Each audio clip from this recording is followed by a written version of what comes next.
روژا پنجشنبه به بردانا آگام برگر دست پیکر. برگر لشکر داوی آزادکریه جپنج لشکرین جنین اسرائیلی کو جبنگاه خویا نزیکی غزه ده ایریشا تروریست یا حماس یا هفته جوتمه 2023 ده هاتبون رواندن.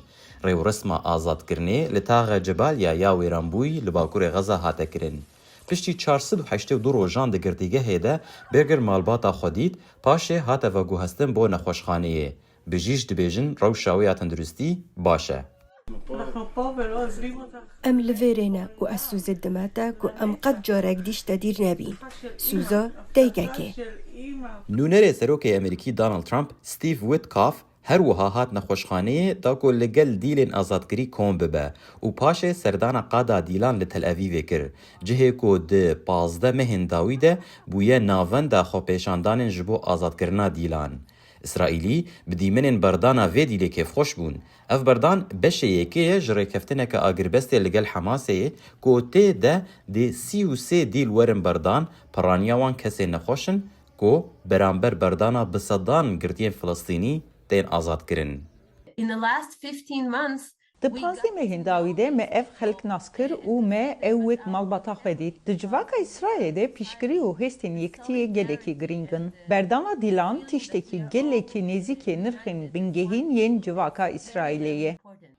پشتی برگر جعالی حماس و هاتا بردان دو دیلن دنین اسرائیلی و پینجن تایلندی جعالی جهاد اسلامی و هاتن بردان.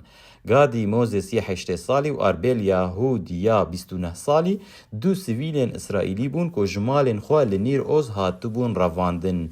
25 صدی جه 400 رونشتوانین ویده وره یان هاتن کشتن یان جی هاتن رواندن. دیمن قرابلغ بو لدما کو به هزاران فلسطینی ترمبیلین و گوهستنا دیلان دور پیچ کرن. چکدارین حماس نکاری بون خلکی کنترول بکن. وکی برسو اسرائیل بردانا پلانکری یا صد گرتیین دنین فلسطینی درنگ خست. today there is a کسی که کوبدستین خواه 45 اسرائیلی ده ایریشن تروریست ین جودا ده کشتنه بوها گلکی خرابه. لدما کو قوناغا یکیا بردانا دیلان ددومه لبره کو اسرائیل و حماس دست به دانوستاندنان جبو قوناغا دوی بکن.